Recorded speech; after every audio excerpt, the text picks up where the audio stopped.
Welcome to TVBS Meeting Room, where we tackle global issues with a view from Taiwan. I'm your host, Wenqi Yu. Today's guest is Stephen Roach, a renowned scholar at Yale University and a familiar face to those who pay attention to the Chinese economy over the decades. He's a prolific writer and a commentator on China's political, economic, and business issues. He's also a former Asia chair for Morgan Stanley. Welcome, Stephen. Thank you. Pleasure to be with you, Wenqi. We have to touch on the for sale of TikTok legislation that passed the House yesterday. You used a strong word to say it's xenophobic in your tweet. Is that how you would describe certain views of China today? Well, I think, we have to step back and look at legislation and like this and initiatives elsewhere that have been noted with respect to Washington's views toward China. This bill passed the House by the largest bipartisan majority of any bill in recent memory. I think it was like, I want to say 300, and my recall is not perfect, but roughly 375 to 52 or something like that. Republicans and Democrats, conservatives and liberals, they're all dead set against China. And I use the word xenophobic because it's part of a long-standing fear-driven perception that anything that China does that has an impact on the United States should be viewed as a national security threat. This was the case that was made against Huawei with its alleged potential to open the back door on 5G infrastructure. And so Huawei became public enemy number one. This is the case that's being made repeatedly against other activities that China's involved with. U.S. Commerce Secretary Gina Raimondo last week or the week before raised the possibility that Chinese electric vehicles would be a threat to American roads and American national security. And there are a number of others that I would ask you to think about that have been thrown out as allegations of Chinese threats to national security.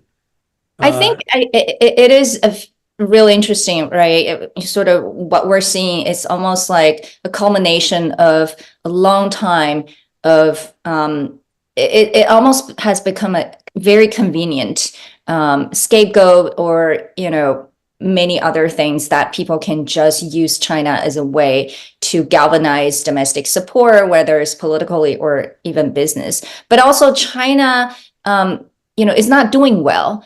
And so it sort of fits what the narrative has been, and it's just become so convenient. So I wanted to ask you, I think that's, there's the fear and the xenophobia, and there's also just a lot of political reasons behind sort of what's going on in terms of U.S.-China relations. But as I said, China is not doing as well. So, we have to talk about the two sessions that just concluded, the 5% GDP growth target, for example. Do you think that's achievable? I think the target of 5% for this year is achievable. It will be a struggle, just like hitting the growth target last year was a struggle. The Chinese are prepared to use, once again, another strain of what they call proactive fiscal and prudent monetary policy to support the economy. But I worry more about the growth prospects in the years beyond, when China's facing severe demographic headwinds, major productivity issues, and ongoing problems in the property sector and local government finances. And it just gets harder and harder for China to frame of policies to deal with these long-term structural issues. So I think the growth outlook in the years beyond 2024 are increasingly disconcerting. And you were very bullish on China for a very long time. And you have also said that you were very optimistic about China in general because its ability to reform and had the courage to innovate on a lot of the policy frameworks. But from what you just said, it sounds like you've changed your view. Why is that? Well, I've changed my view because I think government policy in China now is unfortunately being constrained by what I would call an imagination deficit. They're using an old approach that has worked in the past that it does not seem well aligned with the new problems, especially the structural problems that they face in the future. And that leaves them with the need to boost productivity to really offset the structural pressures coming from a shrinking workforce and excess investment. And the productivity outlook is really deteriorated in recent years, which accounts for my change of view. More and more Chinese activity is being focused on low productivity state-owned enterprises and high productivity growth sectors in the private economy, especially in the internet platform tech companies, have been constrained by regulatory intrusion. Both public and private sector mix is tilted toward weak productivity rather than the strong productivity that China needs. So I've changed my view accordingly. So you use the framework as sort of lack of imagination. I want to dig sort of deeper into that because Chinese bureaucrats actually, for those who were in charge of economic policies in general, I would say had a lot of respect from a lot of people from around the world for a long time. And so do you think sort of the current lack of imagination of a new policy framework to address some of the new problems, is it due to the lack of new pipeline of economists, or is it more political? Meaning there's a theory that China's slowdown is a deliberate decision by Beijing to kind of shift the economic growth model from speed, to quality. Do you agree with that assessment? Well, I've been lecturing Chinese officials for years, and I'm getting ready to go back to China in about a week to do it again at the China Development Forum on the need to shift away from fixation on quantity to quality. But that approach has its limits because if quality means putting up with unacceptably weak growth rates, then that is very problematic for the political bargain that the Chinese leadership has with the Chinese people to grow its economy at a reasonable rate over the next few decades to hit the growth objectives that Xi Jinping has set out in his policy approach. Quality, though, does mean focusing on productivity, and that's important. And I think the government has recently been focusing on that as well, especially at the two sessions emphasis on new productive factors. I think that's good, but again, it sounds good in theory, but in practice, with the emphasis on low productivity state-owned enterprises and constraining the higher productivity private sector, that remains a real disconnect between what they say and what they do. Yeah, I think you're, I would say, less optimistic optimistic view of China is also reflected in your view of Hong Kong. Your recent article in the Financial Times, which is entitled, "It Pains Me to Say Hong Kong is Over," drew a lot of attention and reactions from people in Hong Kong. Why did you write that article? And how much do you really think is a cyclical problem, or is it structural? And how much is even political when it comes to Hong Kong's economy right now? Well, obviously, what caught my attention, and the lead to my article in the FT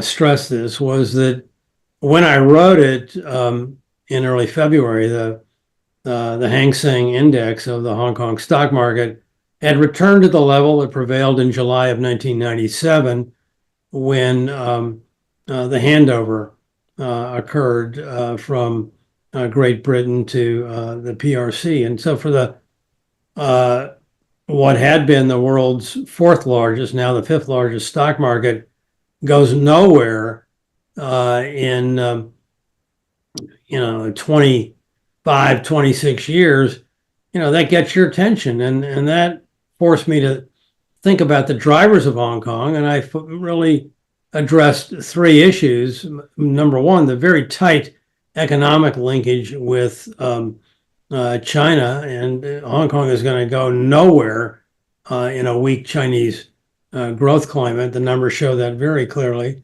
Secondly, I thought Hong Kong will be caught in the crossfire between the U.S. and China conflict, which forces Hong Kong's trading partners to pick sides between the U.S. and China. And thirdly, the political issues. The imposition of Beijing's national security law on Hong Kong in 2020 has now been followed by the likely prompt passage of Hong Kong's own Article 23 national security law. Hong Kong's losing any semblance of political autonomy. So is Hong Kong over? I mean, the headline overstates my conclusion, but Hong Kong's in serious trouble as a dynamic, thriving, free market driven culture that, Milton Friedman, of all people, said was his favorite example of a free market in the world. Yeah, I am curious how you think about this, because some people who may have a different view on Hong Kong's future would say Hong Kong is now going to be integrated into this greater Bay Area, which includes Shenzhen and other parts of southern China. And so, as a whole, the whole regional economic growth is more promising, and therefore, it is better for Hong Kong's future, rather than looking at Hong Kong as just one single place, as an international and finance hub.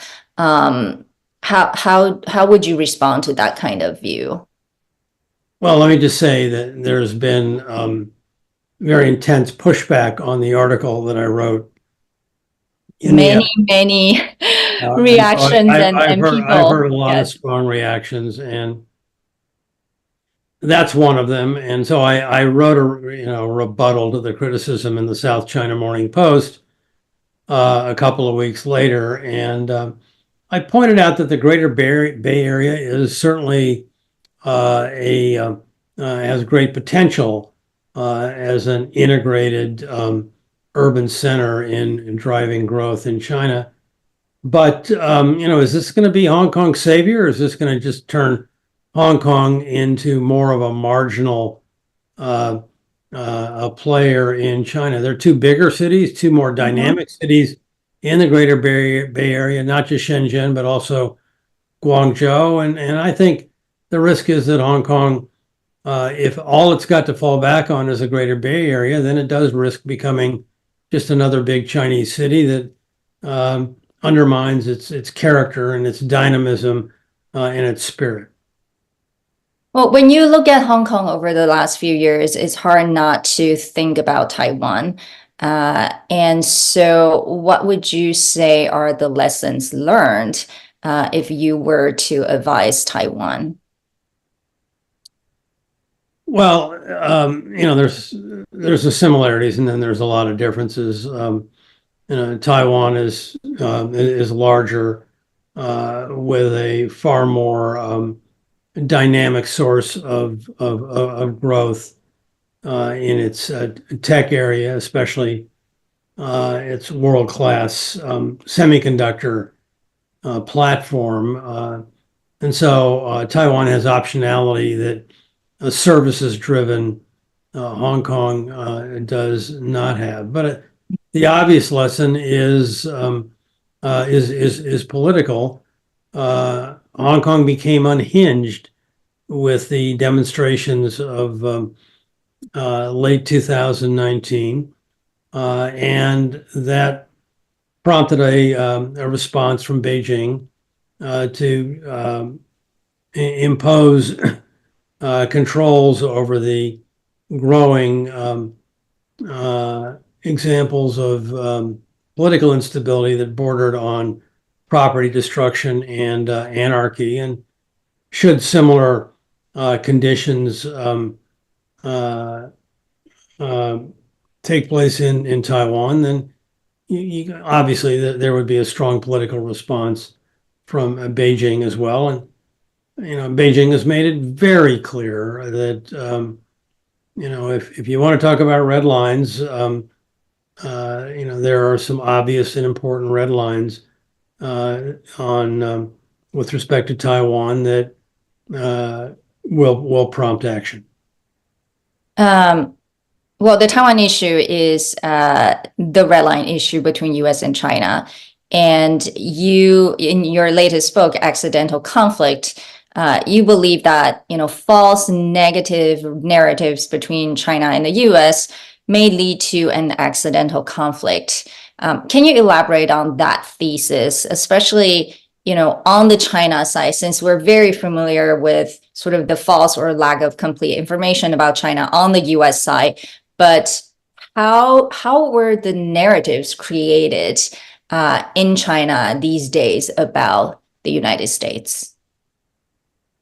Well, briefly, the theory of accidental conflict is that both sides have mistaken fears and impressions of the other. The U.S., to the first point we discussed regarding TikTok, everything China does is a national security threat. You hear warnings from all of our politicians, including our FBI director, that China is about to destabilize America. And I focused a lot on the economic false narratives where the trade deficit with China, the U.S. trade deficit with China, while it's big, is only one of 106 bilateral trade deficits. And we have trade deficits because we don't save, not because of what China is perceived to do with respect to unfair trading practices. China has a lot of false narratives of the U.S. And number one is that China is convinced that the U.S. wants to contain and suppress economic growth. And the bottom line is these narratives create an interplay of mutual misunderstanding that drives both nations to treat each other more out of fear and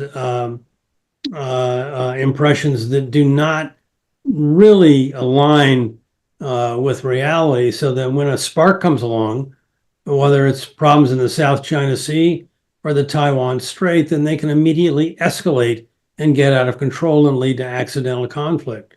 So we got to get our narratives right and have a better mutual understanding, a more of a trust-based give and take, to be, I think, in a better position to address risks like those which are evident in Taiwan. Well, speaking of getting the narratives right, I think this year, since it's the presidential election year in the US, is probably going to be a challenge. What worries you the most about the US-China relations over the next 12 months? Is it just the process of going through the US presidential election? And what if there is a second Trump administration? How should the world be prepared? Well, that's a loaded question. And no one knows how the election's going to go, and Trump has already thrown out some threats of raising tariffs across the board, and with a particularly sharp increase in existing tariffs on China, which would be hugely destabilizing to the Chinese economy and to the broader world. We had a summit last November in Woodside, California, where both leaders came together and underscored the need to de-risk and restabilize the relationship. There are 4 working groups that have been established that are starting to meet, too sporadically for me, but addressing mutual issues. In China, they call it the vision of San Francisco. Is that enough to withstand, another unexpected development? I mean, you have a new president who is going to give an inaugural address on May 20th. What's he going to say? Is he going to rock the boat with respect to Taiwanese independence? That could certainly destabilize an admittedly precarious stability right now that exists between the U.S. and China. And I am not in the business of predicting future shocks, but I think the level of engagement right now is still tenuous at best, and could certainly suffer a setback should something unexpected happen over the course of 2024. Well, you mentioned there's going to be a new president in Taiwan and will be inaugurated on May 20th. What would be your advice to him and his administration, given where the world is right now? What is the best role for Taiwan to play, whether it's politically or economically? Don't rock the boat. Just, maintain the status quo. Do not become a stalking horse for frictions with China or Taiwanese independence. Any of those issues would clearly trigger a response from Beijing, and that would obviously cause problems between the United States and China, with broad global implications. We live in a very precarious, unstable world right now. We've got wars in Europe and in the Middle East. The last thing we need is an outbreak of conflict, accidental or not, in Asia. Well, last question, since you have been the go-to person to assess a lot of risks in the world, and what are the biggest risks today for investors that they would come to you to ask for advice for? Well, everybody wants to know about the fate of the Chinese economy, and my view, which has been, as you alluded to earlier, optimistic for a long time, is now more cautious, and I remain cautious. There's general view here that the world itself is on the cusp of a soft landing. I think the IMF has also indicated that in its latest update of the World Economic Outlook. I'm skeptical of that. I think world growth is being projected at about 3% over the next 5 years. That's below trend, and doesn't give the world economy much of a cushion to withstand the blow of shocks, which have become all too inevitable. We've talked about a few of them earlier in this interview, but should a slow-growing global economy be hit by another shock, then the global environment could quickly turn negative, and investors right now are completely unprepared for that possibility. Well, thank you so much, Stephen, as always. We'll be looking forward to reading news and hopefully transcript of your speech at the China Development Forum, which is obviously going to be, convening a lot of important policymakers and business leaders. We'd love to hear what your advice is to China today. So thank you so much. Thank you. Take care. Thank you.